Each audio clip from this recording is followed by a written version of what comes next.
नमस्कार दोस्तों, आज हम सहप्रतिबंधित प्रायिकता के बारे में जानेंगे और प्रश्नावली 16.1 के क्वेश्चन भी सरल करेंगे। तो आइए जानते हैं सहप्रतिबंधित प्रायिकता के बारे में।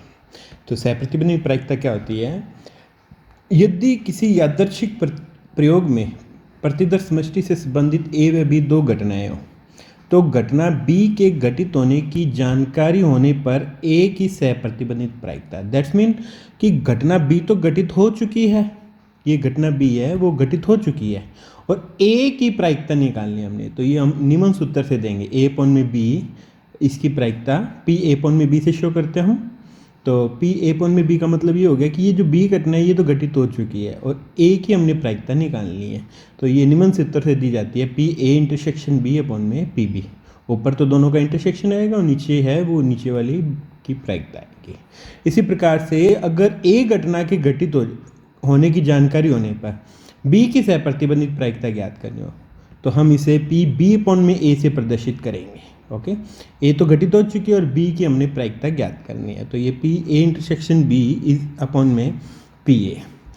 ठीक है, और अब हम सहप्रतिबंधित प्रायिकता के कुछ गुणधर्म भी जानेंगे। तो सहप्रतिबंधित प्रायिकता के गुणधर्म है हमारे पास में, माना प्रतिदर्श समष्टि एस से संबंधित ए बी और एफ तीन घटनाएं हैं।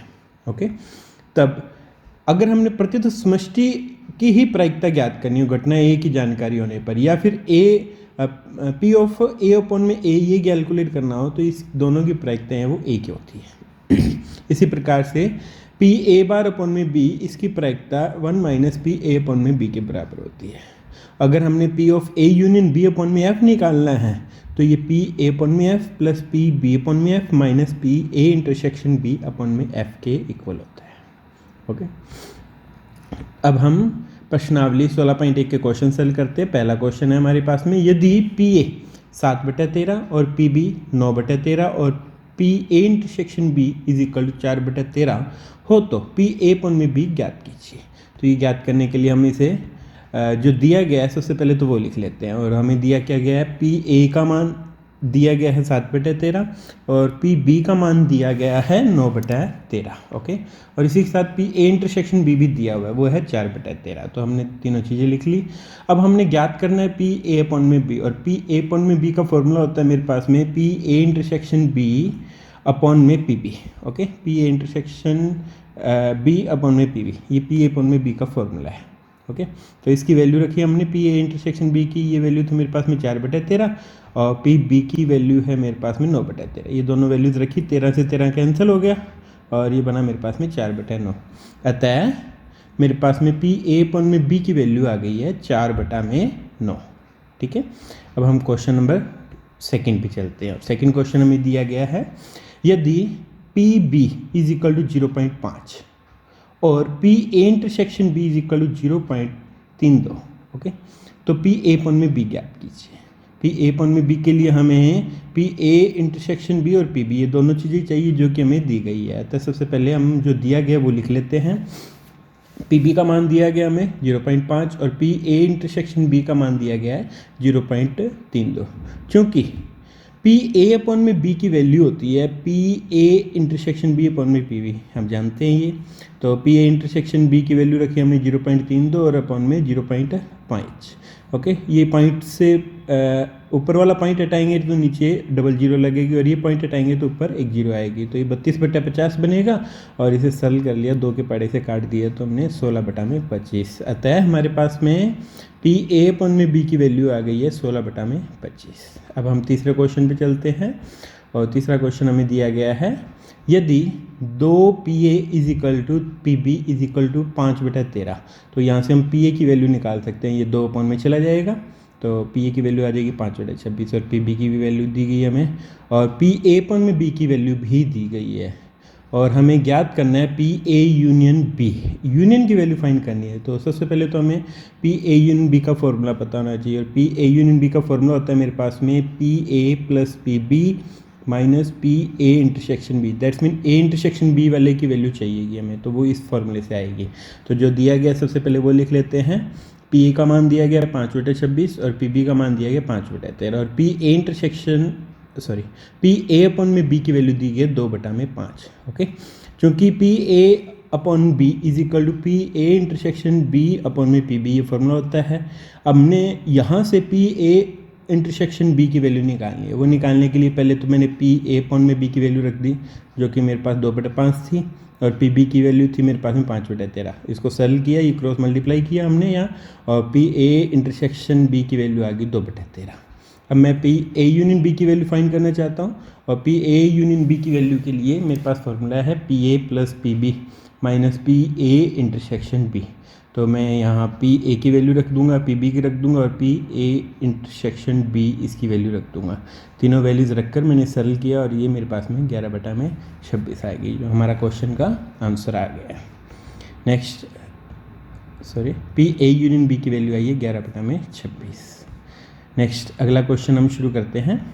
अगला क्वेश्चन हमें दिया गया है, यदि P A is equal to 0.6 और पी बी बराबर 0.3 और P A intersection B is equal to 0.2, तो पी ए अपॉन में बी और पी बी अपॉन में ए ज्ञात कीजिए। तो पी ए अपॉन में बी ज्ञात करने के लिए तो देखो हमारे पास ऊपर तो आएगा P A intersection B upon में पी बी, जो कि दोनों वैल्यूज़ दी गई है, एक तो पी ए इंटरसेक्शन बी और पी बी, ये दोनों वैल्यूज़। इसके लिए तो हमें इसकी और इसकी जरूरत पड़ेगी, और इस वैल्यू के लिए हमें P A intersection B upon में पी ए, यानी कि इस वैल्यू की और इस वैल्यू की जरूरत पड़ेगी। तो आइए सेल करते हैं। जो दिया गया सबसे पहले तो वो लिख लेते हैं हम। हमें दिया गया है पी ए का मान दिया गया 0.6 और पी बी का मान दिया गया 0.3 और पी ए इंटरसेक्शन बी इसका मान 0.2 ये दिया गया था। अब हम पी ए अपॉन में बी ज्ञात करते हैं। तो पी ए अपॉन में बी का फॉर्मूला होता है P A intersection B upon में पी बी। ओके, तो पी ए इंटरसेक्शन बी की वैल्यू रखी हमने 0.2 और पी बी की वैल्यू भी रख दी 0.3, ये पी बी की वैल्यू, और इसको सॉल्व कर लिया तो ये हमारे पास में 2/3 आ गया। अब हमने ज्ञात क्या करना था, पी बी अपॉन में ए भी ज्ञात करना है। तो ये ज्ञात करने के लिए हम क्या करते हैं, पी बी अपॉन में ए का फॉर्मूला लगाया। तो पी बी अपॉन में ए का फॉर्मूला होगा P A intersection B upon में पी ए। ओके, जब हम पी ए अपॉन में बी कैलकुलेट करते हैं तो नीचे तो पी बी आता है और यहाँ पी ए आता है अपॉन में। ओके, तो पी ए इंटरसेक्शन बी की वैल्यू रखी हमने 0.2 और इसकी वैल्यू रखी 0.6, सॉल्व किया हमने तो ये हमारे पास में 1/3 आ गया। ओके, अगला क्वेश्चन शुरू करते हैं। अब हम पांचवा क्वेश्चन हमें दिया गया है पी ए एक की वैल्यू दे रखी है 0.8 और पी बी की वैल्यू दे रखी है 0.5 और पी बी अपॉन में ए की वैल्यू दी गई है 0.4। तो ज्ञात कीजिए, हमें क्या क्या ज्ञात करने हैं। पहला point P A intersection B, दूसरा पॉइंट पी ए अपॉन में बी और तीसरा point P A union B. यहाँ हमें 3 चीज़ें कैलकुलेट करनी है। तो आइए सरल करते हैं इसको। तो जो दिया गया सबसे पहले तो वो लिख लेते हैं। एक तो हमें पी ए दिया गया 0.8, ओके, उसके बाद हमें पी बी दिया गया है 0.5 और फिर पी बी अपॉन में ये भी गिवन है 0.4। तो सबसे पहले हम पी ए इंटरसेक्शन बी की वैल्यू निकालते हैं और पी ए इंटरसेक्शन बी की वैल्यू कहाँ से आएगी, इस फॉर्मूले से आएगी। ओके, क्योंकि पी बी अपॉन में ए इसकी वैल्यू क्या होती है, P A intersection B upon में पी ए। तो आइए हमने पी बी अपॉन में ए इसका फॉर्मूला लगाया P A intersection B upon में पी ए, तो इसकी वैल्यू रख दी हमने और पी ए की वैल्यू भी रख दी, क्रॉस मल्टीप्लाई किया तो पी ए इंटरसेक्शन बी की वैल्यू आ गई 0.32। अब हम इसका दूसरा पार्ट सॉल्व करेंगे और दूसरा पार्ट हमें कैलकुलेट करना है पी ए अपॉन में बी। तो ये कैलकुलेट किया हमने, पी ए अपॉन में बी का फॉर्मूला होता है P A intersection B upon में पी बी। ओके, हमने पी ए इंटरसेक्शन बी की वैल्यू रख दी, ए इंटरसेक्शन बी की वैल्यू ये हमारे पास में आई थी 0.32 और अपॉन में पी बी की वैल्यू रख दी, पी बी की वैल्यू 0.5। ओके, तो इसे सॉल्व कर लिया तो ये 16/25, 16 में 25 का भाग दिया तो 0.64 ये आंसर आ जाएगा। अब हमने तीसरी वैल्यू और कैलकुलेट करनी है। तीसरी वैल्यू है पी ए यूनियन बी। तो पी ए यूनियन बी के लिए फॉर्मूला होता है मेरे पास में P A plus P B minus P A intersection B. Okay, तो पी ए की वैल्यू रख दी, पी बी की भी रख दी और पी ए इंटरसेक्शन बी की वैल्यू भी हमने रख दी। ठीक है, ये तीनों वैल्यूज़ थी। एक तो ये पी ए की वैल्यू तो ये रही और पी बी की वैल्यू ये रही और पी ए इंटरसेक्शन बी की वैल्यू हमने इस पहले पार्ट में कैलकुलेट की थी, वो हमने यहाँ रख दी। तीनों को सॉल्व किया और ये हमारे पास में 0.98 आ गया। ओके, नेक्स्ट अगला क्वेश्चन छठा हमारे पास में, एक परिवार में 2 बच्चे हैं। ठीक है, यदि यह ज्ञात हो कि दोनों बच्चों में से कम एक बच्चा लड़का है तो दोनों बच्चों के लड़के होने की प्रायिकता ज्ञात कीजिए। तो देखो बच्चों, हम सबसे पहले तो इसकी प्रतिदर्श समष्टि बनाएंगे। ओके, क्योंकि परिवार में 2 बच्चे हैं अतः प्रतिदर समष्टि दो बच्चे, अब दोनों लड़के भी हो सकते हैं, पहला लड़का दूसरी लड़की हो सकती है, या लड़की पहले और फिर लड़का हो सकता है, या दोनों लड़कियां भी हो सकती है। ये 4 स्थितियां ही बनती हैं हमारे पास में। अब देखो हमारे पास में यहाँ 2 घटनाएं हैं। एक तो है दोनों बच्चों में से कम एक बच्चा लड़का होना, ठीक है, और दूसरी घटना है दोनों बच्चों के लड़का होना। तो हम इन्हें ए और बी घटनाएं नाम दे लेते हैं। माना एक घटना है दोनों बच्चों में से कम एक बच्चा लड़का होना। ओके, तो इसके लिए कम से कम एक बच्चा लड़का होना, तो इसमें कौन कौन से बिंदु आ जाएंगे? एक तो मेरे पास में दोनों वाले भी आ जाएंगे, एक ये भी आ जाएगी और एक ये भी स्थिति आ जाएगी। कम से कम का मतलब ये हुआ कि कम से कम एक बच्चा लड़का, एक बच्चा वाले और दो बच्चे वाले, दो लड़के वाली भी दोनों स्थितियाँ आएंगी। एक लड़के वाली तो ये 2 स्थितियाँ और दोनों लड़के वाली ये स्थिति है, ठीक है। अब हमने इसकी प्रायिकता निकाल ली। प्रायिकता आ गई हमारे पास में 3/4, क्योंकि 3 स्थितियाँ थी और प्रतिदर समष्टि में टोटल 4 स्थितियाँ, 3/4। अब हम पी बी का मान लेते हैं। पी बी हमारे पास में है दोनों बच्चों के लड़का होना। देखो दूसरी घटना ये थी ना, एक घटना तो ये थी दोनों बच्चों में से कम एक बच्चा लड़का है, ओके, और दूसरी घटना हमने ये मान ली दोनों बच्चों के लड़का होना, दोनों बच्चों के लड़का होना। इसके लिए हमने प्रतिदर समष्टि में से बिंदु छांट लिए, तो ये एक ही बिंदु आया मेरे पास में और इसकी प्रायिकता आ गई मेरे पास में पी ए अपॉन में बी। अब हम देखते हैं कि ए इंटरसेक्शन बी की वैल्यू। अभी ए इंटरसेक्शन बी क्यों निकाला? क्योंकि यहाँ हमें यह ज्ञात हो कि दोनों बच्चों में से कम एक बच्चा लड़का है। दैट्स मीन ये घटना हो चुकी है, ये घटना हो चुकी है और इस घटना की प्रायिकता निकालनी है। इसके लिए हमें सहप्रतिबंधित प्रायिकता लगानी पड़ेगी, क्योंकि सहप्रतिबंधित प्रायिकता में एक घटना तो घटित हो चुकी होती है और दूसरे की प्रायिकता निकालनी होती है। तो इसके लिए हमने पी ए इंटरसेक्शन बी निकाला।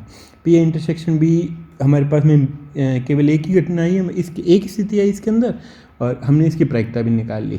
अतः दोनों बच्चों के लड़का होने की प्रायिकता निकालने के, हमें दोनों बच्चे के लड़का होने की प्रायिकता ये निकालनी है।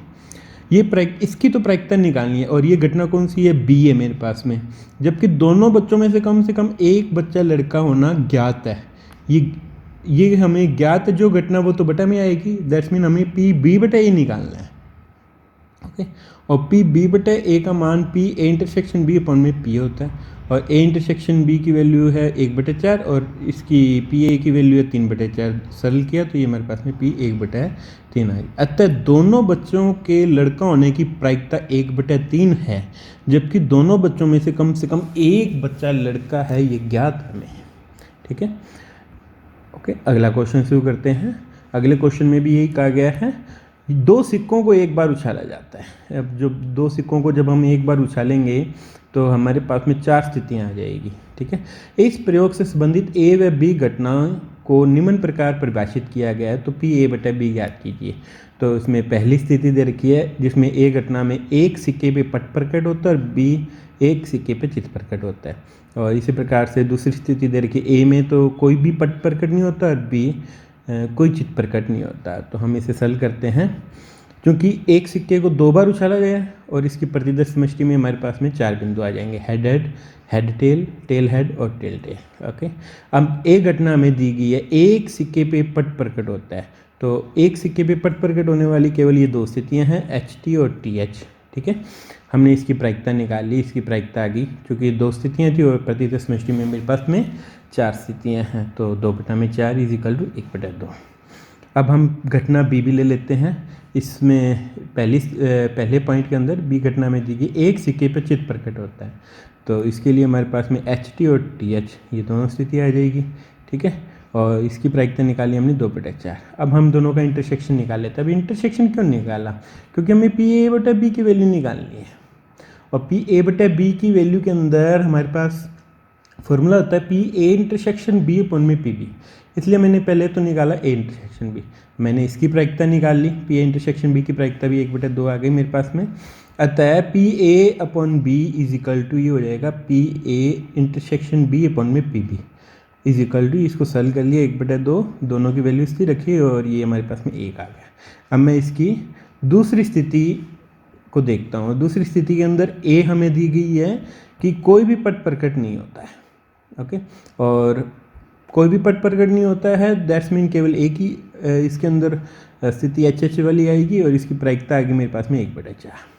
और बी घटना में दी गई कोई चित्त प्रकट नहीं होता है। कोचित नहीं प्रकट होता है तो इसका मतलब इसमें केवल एक टी स्थिति आएगी और इसकी प्रायिकता 1/4 आ गई। और इसके लिए भी हम ए इंटरसेक्शन बी निकाल लेंगे। हम देखते हैं कि दोनों के अंदर कोई भी स्थिति है वो वेनिश नहीं आती। इसका मतलब पी ए इंटरसेक्शन बी क्या होगा, मेरे पास में फाई होगा तो इसकी प्रायिकता भी 0 हो जाएगी। 0 होगी तो पी ए बटा बी की वैल्यू निकालने के लिए पी ए बटा बी का फॉर्मूला मेरे पास P A intersection B upon में पी बी, और इसको सल किया, इसकी वैल्यू 0 थी मेरे पास में, 0/1/4, और ये सल किया तो मेरे पास 0 आ गया। ओके, अगला क्वेश्चन सल करते हैं हम। अगले क्वेश्चन में कहा गया एक पारिवारिक चित्र में माता, पिता और पुत्र यादृच्छिक सीधी रेखा में खड़े हैं। इनसे संबद्ध घटनाएं ए व बी निम्न प्रकार परिभाषित किया गया है, तो पी ए बटा बी ज्ञात कीजिए। यदि ए घटना दी गई पुत्र एक सिरे पे खड़ा है और बी घटना दी गई पिता मध्य में खड़ा है। अब सल करते हैं, क्योंकि परिवार के चित्र में माता, पिता और पुत्र एक सीधी रेखा में खड़े हैं, तो मदर, फादर और सन, हम इनको एम, एफ और एस से प्रदर्शित कर लेते हैं। तो इसकी प्रतिदर्श समष्टि बनाते हैं। तो देखो, फादर को पहले फर्स्ट में लिया हमने, तो मदर और सन ऐसा भी हो सकता है, और सन और मदर ये एक स्थिति ये भी हो सकती है। अगर मदर स्टार्टिंग में हो, ओके, तो फादर सन और सन फादर दूसरी स्थिति ये हो सकती है। अगर सन स्टार्टिंग के अंदर हो तो फादर मदर और मदर फादर, ये यानी कि हमारे पास में कुल 6 स्थितियाँ आ जाएगी।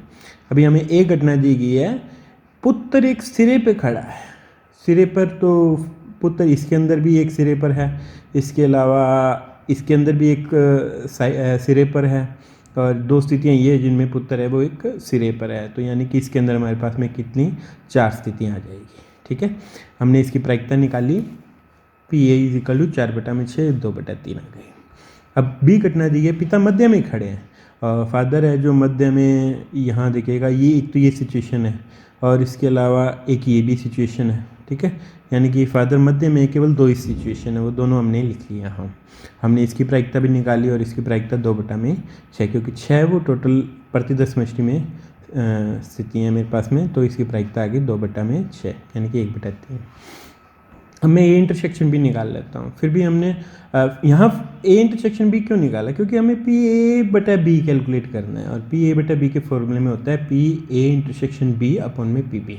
तो देखिएगा, पी इंटरसेक्शन बी निकाला तो ए ये दिया गया और बी ये दिया गया, तो इन दोनों के अंदर ये दोनों ही हमारे पास में उपनिष्ठ आ गए। ओके, तो इंटरसेक्शन के अंदर इंटरसेक्शन की प्रायिकता इतनी आ गई मेरे पास में 2/6 यानी कि 1/3। अब मैं पी ए बटा बी का फॉर्मूला लगाता हूँ। पी ए बटा बी का फॉर्मूला होता है P A intersection B upon में पी बी। इसका मतलब पी ए इंटरसेक्शन बी की वैल्यू थी 1/3 और पी ए बी की वैल्यू 1/3, यानी और ये सल किया तो ये आगे मेरे पास में 1। दैट्स मीन किसी घटना की प्रायिकता 1 होती है तो वो निश्चित घटना होती है। अगर पिता मध्य में खड़े होंगे, ठीक है, तो पुत्र साइड में ही होएगा। ठीक है, तो ये हमारे पास में एक निश्चित घटना है। नेक्स्ट अगला क्वेश्चन शुरू करते हैं हम। Question number 9। क्वेश्चन नंबर 9 में कहा गया है एक न्याय पासे को उछाला जाता है। एक पासे को उछालना और न्याय पासे को उछालना एक ही बात है। एक पासे को उछालते हैं तो हमारे पास में 6 स्थितियाँ आती है, 1 2 3 4 5 6, ये हमारी इसकी प्रतिदर्श समष्टि बनेगी। इसमें घटनाएं ए दे रखी है, ये 1 3 5, और घटना बी दे रखी है 2 और 3, और सी घटना दी गई है 2 3 4 और 5। तो निम्नलिखित को ज्ञात कीजिए। इसमें पहला पॉइंट हमें पी ए अपॉन में बी और पी बी अपॉन में ज्ञात करना, दूसरा पॉइंट पी ए अपॉन में सी और पी सी अपॉन में कैलकुलेट करना, तीसरा पॉइंट हमें P A union B upon में सी और P A intersection B upon में सी ये कैलकुलेट करने हैं। तो ये कैलकुलेट करने के लिए हम क्या करेंगे, सबसे पहले तो जो हमें प्रतिदर्श समष्टि लिख लेते हैं इसकी, क्योंकि एक न्याय पासे को उछाला गया होता है प्रतिदर्श समष्टि S इज इक्वल टू 1 2 3 4 5 6। अब एक घटना हमें ये दी गई है, पी ए की वैल्यू आ गई मेरे पास में 3/6, बी घटना 2 और 3 दे रखे हैं तो इसकी प्रायिकता आ गई, और सी घटना दे रखी है तो इसकी प्रायिकता आ गई मेरे पास में। ठीक है, इसमें 4 स्थितियाँ थी, इसमें 2 और इसमें 3 स्थितियाँ, तो इसकी 3/6 यानी कि 1/2, और पी इसमें 2 स्थितियाँ थी यानी कि 2/6 या हो गई 1/3, और पी सी दे रखे हमें 4/6 इज इक्वल टू 2/3, क्योंकि इसमें 4 स्थितियाँ थी और टोटल मेरे पास 6 स्थितियाँ हैं। 4/6 इज इक्वल टू 2/3। अब मैं सबसे पहला पॉइंट शुरू करता हूँ। पहले पॉइंट में पी ए अपॉन में बी और पी बी अपॉन में, ये दोनों कैलकुलेट करने हैं मैंने, ए अपॉन में बी बी और पी बी अपॉन में। तो दोनों की वैल्यू के लिए मेरे को ए इंटरसेक्शन बी चाहिएगा। तो P A intersection B calculate कर लेता हूँ पहले। तो ए और बी में बेनिश देखा हमने, तो वो केवल एक ही एलिमेंट आता है 3, और इसकी प्रायिकता आ गई मेरे पास में 1/6। अतः पी ए अपॉन में बी की value, P A intersection B upon में P B, P A intersection B की वैल्यू रखी मैंने 1/6, ओके, और पी बी की वैल्यू रख दी मैंने 1/3, ठीक है। तो इन दोनों को सॉल्व किया तो 1/2 ही हमारा आंसर आ गया। इसी प्रकार पी बी अपॉन में ए की वैल्यू भी निकाल सकता हूँ मैं। पी बी अपॉन में ए की वैल्यू आ गई P A intersection B upon में पी ए, क्योंकि यहाँ तो बी अपॉन में था तो अब नीचे पी बी आया था, और यहाँ ए अपॉन में है, दैट्स मीन पी ए नीचे आएगा, ठीक है। अब इन दोनों की वैल्यूज़ रख दी और सॉल्व किया तो 1/3 ये इसका आंसर आ गया। अब हमने इसका सेकंड पॉइंट करना है। सेकंड पॉइंट में हमें पी ए अपॉन में सी चाहिए और पी सी अपॉन में चाहिए।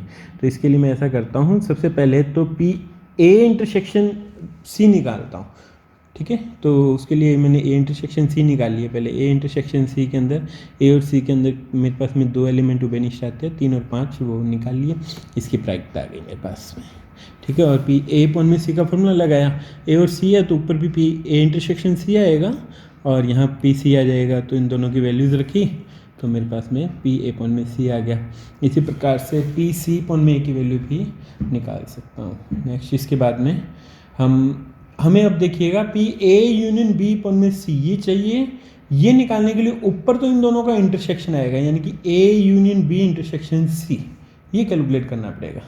तो पहले तो ए यूनियन बी किया, ए यूनियन बी के अंदर 1, 2, 3 और 5, और फिर इंटरसेक्शन सी के साथ लिया तो उसके अंदर हमारे पास में 2, 3 और 5 ये 3 एलिमेंट बेनिस्ट आ जाएंगे, ठीक है। यानी कि इसकी प्रायिकता हो गई A union B intersection C की वैल्यू, ये होगी 3/6 यानी कि 1/2। अतः P A union B upon में पी सी, इसकी वैल्यू आ गई A union B intersection C upon में पी सी। सॉल्व किया ऐसे 1/2 और 2/3 रखें इनकी वैल्यूज़, तो ये आ गए 3/4। इसी प्रकार से ए इंटरसेक्शन बी अपॉन में सी ये कैलकुलेट करना है। तो ऊपर तो आएगा भाई P A intersection B intersection C, और नीचे पी सी आएगा। तो मैं इसकी वैल्यू निकाल लेता हूँ, और P A intersection B upon C is equal to, इन दोनों की वैल्यू आ गई मेरे पास में, इसकी वैल्यू भी आ गई और इसकी वैल्यू भी आ गई। सॉल्व कर लिया हमने इसे। नेक्स्ट अगले क्वेश्चन पे चलते हैं हम। अगला क्वेश्चन हमें 10वां का आ गया है। यह दिया गया है कि दोनों पासों के फेंकने पर प्राप्त अंक भिन्न भिन्न है। दोनों पासों पर प्राप्त अंकों का योग 4 होने की प्रायिकता ज्ञात कीजिए। तो यहाँ देखो हमें 2 पासे फेंकने पर हमें केवल 36 स्थितियाँ प्राप्त होगी। तो सबसे पहले तो वो 36 स्थितियाँ लिख लेते। 2 पासों को फेंकने पर प्रति 10 मिनट में कुल 36 बिंदु होंगे, और ये 36 बिंदु है 1 1 1 2 1 3 1 4, इस प्रकार से हमने 36 स्थितियाँ लिख ली। अब यहाँ 2 घटनाएँ हैं। एक घटना तो क्या है, 2 पासों को फेंकने पर प्राप्त अंक भिन्न भिन्न है, इसे तो एक घटना मान लेते हैं। और दूसरी घटना, दोनों पासों पर प्राप्त अंकों का योग 4, इसे बी घटना मान लेंगे। तो सबसे पहली घटना हमने ए मान ली कि दोनों पासों को फेंकने पे प्राप्त अंक भिन्न भिन्न है, ठीक है। तो इसके अंदर हमारे पास में ये 36 में से ये 6 स्थितियाँ हटा देंगे। एक तो ये वाली, एक ये वाली, एक ये वाली, एक ये वाली, और एक ये वाली, और एक ये वाली, ये 6 स्थितियाँ हटाकर हमारे पास में 30 स्थितियाँ होगी, यानी कि इसकी प्रायिकता आएगी 30/36। और घटना बी मान ली, दोनों पासों पर प्राप्त अंकों का योग 4 होना। तो यहाँ बी में हमने ले ली 1 3 2 2 और 3 1। तो देखो ये तो है अंकों का योग 2 बनने वाली, ये दोनों स्थितियों अंकों का योग 3 बनने वाली, ये तीनों स्थितियाँ अंकों का योग 4 बनने वाली। इसी प्रकार से ये सारी स्थितियाँ, ठीक है, ये अंकों का योग 5 वाली होती है, और ये अंकों का योग 6 वाली होती है, और ये अंकों का योग 7 वाली स्थितियाँ होती है सारी, ये वाली। ये विकीर्ण के रूप से हम देख सकते हैं इनको। इसी प्रकार से ये 8 9 10 11 और 12 के लिए भी हम देख सकते हैं। तो यहाँ तो हमें बी घटना दी गई थी, अंकों का योग 4 होने की प्रायिकता। अंकों का योग 4 होने की प्रायिकता, ये इसमें 3 बिंदु आ गए, और इसकी प्रायिकता निकालनी हमने 3/36 यानी कि 1/12।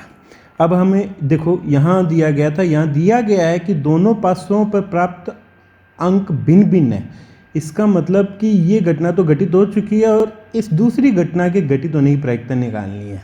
ए तो घटित हो चुकी है, और बी के घटित होने की प्रायिकता निकालने के लिए, यानी कि सहप्रतिबंधित प्रायिकता होगी। सहप्रतिबंधित प्रायिकता के अंदर हम इंटरसेक्शन निकालेंगे पहले। तो ए इंटरसेक्शन बी आ गया, दोनों के अंदर उभयनिष्ठ हमारे पास में, ए के अंदर हमारे पास में इन 6 को छोड़कर बाकी ये सारे बिंदु थे, और बी के अंदर ये दोनों से उभयनिष्ठ हमारे पास में ये 2 बिंदु आ जाएंगे। ठीक है, हमने इसकी प्रायिकता निकाली 2/36। अतः दोनों पासों पे प्राप्त अंकों का योग 4 होने की प्रायिकता, यानी कि ये बी घटना की प्रायिकता निकालनी, जबकि पासों पे प्राप्त अंकों का योग भिन्न भिन्न है। ये दिया गया है, जो दिया गया वो बटा में आएगी, यानी कि पी बी अपॉन में ही निकालना हमने, और पी बी अपॉन में की वैल्यू हो गई P A intersection B upon में पी ए। दोनों की वैल्यूज रखी हमने, सरल किया, 1/15 हमारा रिजल्ट आ गया। अगला क्वेश्चन 11वां हमें दिया गया है, एक बक्से में 10 कार्ड 1 से 10 तक अंक लिख कर रखे गए हैं और उन्हें अच्छी तरह से मिलाया गया है। तो इसमें हमारे पास में प्रति दशमष्ट में 1 से 10 तक की संख्याएं आ जाएंगी। इस बक्से से एक कार्ड यादृच्छिक निकाला गया। यदि यह ज्ञात हो कि निकाले गए कार्ड पर अंक 3 से अधिक है, तो हम एक घटना तो ये मान लेंगे, निकाले गए कार्ड पर अंक 3 से अधिक होना, तो इस अंक के सम होने की प्रायिकता, और ये बी घटना मान लेंगे सम अंक होने की।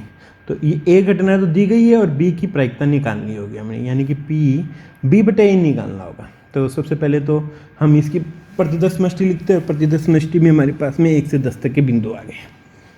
ए घटना ली हमने, कार्ड पर अंक 3 से अधिक है, तो इसके अंदर कौन कौन से बिंदु आ जाएंगे, 4, 5 से लेकर 10 तक के बिंदु आ जाएंगे। और हमने पी ए भी निकाल लिया, पी ए का मान 7/10। अब हमने पी बी घटना निकाली, मानी पी बी घटना हमने ये मान ली कि कार्ड पर सम अंक होना, सम अंक होने के लिए तो इसके अंदर कौन कौन से बिंदु आ जाएंगे, 2, 4, 6, 8 और 10 ये सम में। अब इनकी प्रायिकताएँ होगी 5/10 यानी कि 1/2। हमने ए इंटरसेक्शन भी निकाल लिया, क्योंकि ये हमें दिया गया था यदि यह ज्ञात हो कि निकाले गए कार्ड पर अंक 3 से अधिक है। ज्ञात है दैट मीन ये घटना तो घटित हो चुकी है और इसकी प्रायिकता निकालनी है। ठीक है, तो यानी कि ये सहप्रतिबंधित प्रायिकता है, यानी कि हमें बी बटा ए निकालना है इसकी प्रायिकता। तो बी पी ऑफ बी बटा ए निकालने के लिए पहले तो इंटरसेक्शन भी निकाल लेते हैं, ये आगे और इसकी प्रायिकता आगे। अतः अंक के सम होने की प्रायिकता यदि ज्ञात हो कि निकाले गए कार्ड पर अंक 3 से अधिक है, यानी कि पी बी बटा ए। इसकी वैल्यू निकाल ली हमने, मान रखे ए इंटरसेक्शन बी की वैल्यू प्रायिकता का मान रखा और ए की प्रायिकता का मान रखा, सरल किया तो ये 4/7 हमारा इसका आंसर आ गया। अगला क्वेश्चन 12वां हमें दिया गया, एक विद्यालय में 1000 विद्यार्थी है जिनमें से 430 लड़कियां हैं, और यह ज्ञात है कि 430 में से 10% लड़कियां कक्षा 12 में पढ़ती है। क्या प्रायिकता है कि एक यादृच्छिक चुना गया विद्यार्थी कक्षा 12 में पढ़ता है यदि ये ज्ञात हो कि चुना गया विद्यार्थी एक लड़की है। तो देखो यहाँ हम पहले तो 2 घटनाएं लेंगे, तो एक घटना तो ये होगी जैसे यहाँ कहा गया था, क्या प्रायिकता है कि एक यादृच्छिक चुना गया विद्यार्थी कक्षा 12 में पढ़ता है। तो एक घटना तो ये ले लेंगे हम, एक यादृच्छिक चुना गया विद्यार्थी कक्षा 12 में पढ़ता है, और एक घटना ये ले लेंगे चुना गया विद्यार्थी लड़की है। ठीक है, तो सबसे पहले तो हम इसकी एक घटना ले ली, चुना गया विद्यार्थी एक लड़की है, पहले हमने ये एक घटना मान ली। ठीक है, लड़की होने की प्रायिकता, अब देखो बच्चों 1000 विद्यार्थियों में से 430 लड़की हैं, तो इसकी प्रायिकता होगी 430/1000। और बी घटना कक्षा 12 में पढ़ती है। ठीक है, अब कक्षा 12 में पढ़ने वालों की प्रायिकता हम ज्ञात नहीं कर सकते यहाँ, तो अब हम ऐसा करेंगे, चूँकि 430 में से 10% लड़कियाँ कक्षा 12 में पढ़ती है, अर्थात 43 लड़कियाँ हैं जो कक्षा 12 में पढ़ती है, और कक्षा 12 में पढ़ती है ये बी घटना थी, यानी कि ये हमारे पास में ए और बी का इंटरसेक्शन हो गया। ए का मतलब यानी कि लड़की भी है और बी का मतलब ये हो गया 12 में पढ़ती है, तो दोनों लड़कियां जो कक्षा 12 में पढ़ती है, तो ये हो गई कितनी लड़कियां आई थी, 43 लड़कियां आई थी, तो ये हो गया 43/1000।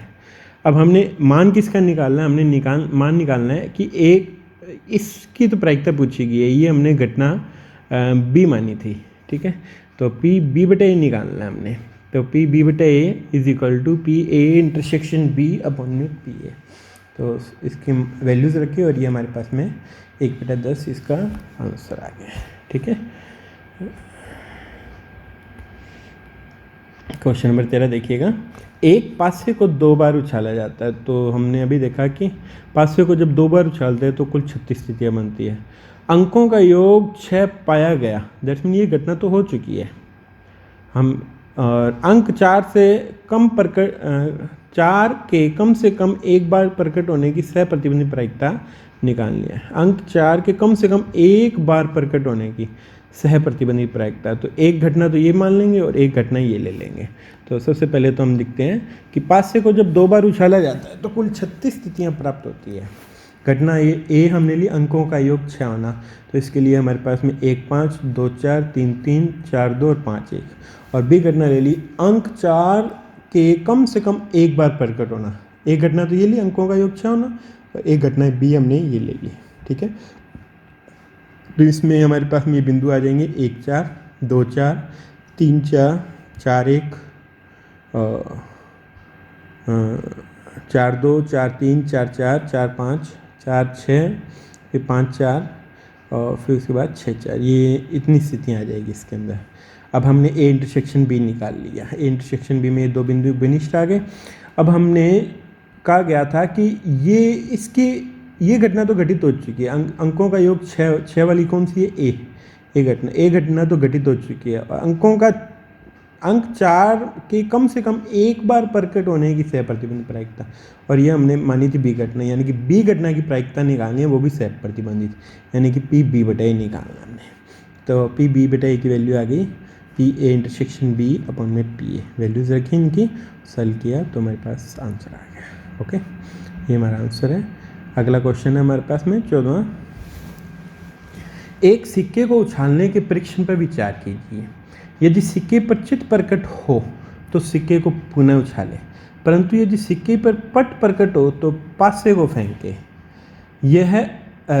यदि घटना कम से कम एक पट प्रकट होना घटित होना दिया गया है। एक घटना तो ये हो जाएगी कम से कम एक पट प्रकट होना, तो घटना पासे पर 4 से बड़ा अंक होने की सह प्रतिबंधित प्रायिकता निकाली, और ये घटना हम भी मान लेंगे। तो सबसे पहले तो हम इसकी प्रतिदर्श समष्टि बनाते हैं। अगर सिक्के पर चित्त आता है तो सिक्के को ही पुनः उछालते हैं, और पट आता है तो पासे को फेंकते हैं, यानी कि इसकी प्रतिदर्श समष्टि चित्त आया तो सिक्के को वापस उछाला, HT बना। अगर पट आता है तो पासे को उछालते हैं, तो T1 T2 T3 T4 और T5 एंड T6 की स्थितियाँ, यानी कि इसके अंदर 8 स्थितियाँ बनती हैं हमारे पास में। अब हम ए घटना मान लेते हैं, और ये घटना कौन सी मान लेंगे? यदि घटना कम से कम एक पट प्रकट होना घटित होना दिया गया, इसे तो एक घटना मान लेते हैं, कम से कम एक पट प्रकट होना माना घटना है, कम से कम एक पट प्रकट होना। और इसमें एक पट वाली कौन सी है? एक की ये है, कम से कम एक पट है, एक से ज़्यादा तो है ही नहीं पट, तो ये इतनी स्थितियाँ आ जाएगी। और बी घटना मान लेते हैं 4 से बड़ा अंक प्रकट होना। ठीक है, तो 4 से बड़ा अंक यानी कि 5 और 6, यानी कि T5 और T6 की ये 2 स्थितियाँ आएगी। अब सबसे पहले तो हम इनका इंटरसेक्शन निकाल लेते हैं। अब हमें निकालना क्या है? अभी देखो, दोबारा देखो यहाँ से, यदि घटना कम से कम एक पट प्रकट होना दिया गया है, यानी कि ये घटना तो घटित हो चुकी है, ए तो घटित हो चुकी है, और बी की प्रायिकता निकालनी है, तो यानी कि पी बी बटा ए निकालना है। तो पी बी बटा ए इज इक्वल टू ये होगा P A intersection B upon में पी ए। अब यहाँ इंटरसेक्शन वाली की प्रायिकता हम डायरेक्ट 2/8 नहीं लिख सकते, क्योंकि एच हेड आना और एक ये जो पासे पे 1 2 3 आना, ये प्रायिकताएं सेम नहीं है इनकी, ये समप्रायिक नहीं है सारे। ठीक है, इसके लिए हमें क्या करना पड़ेगा? इसकी ए इंटरसेक्शन बी वाले की प्रायिकता को निकालने के लिए T5 और T6 की 2 स्थितियाँ थी इसकी, तो T5 ये निकालने के लिए T की तो होगी 1/2 और 5 की होगी 1/6। ठीक है, प्लस इसकी प्रायिकता निकाली 1/2 और 1/6। इसी प्रकार से PA की निकालेंगे, तो PA की ये 1/2 1/2।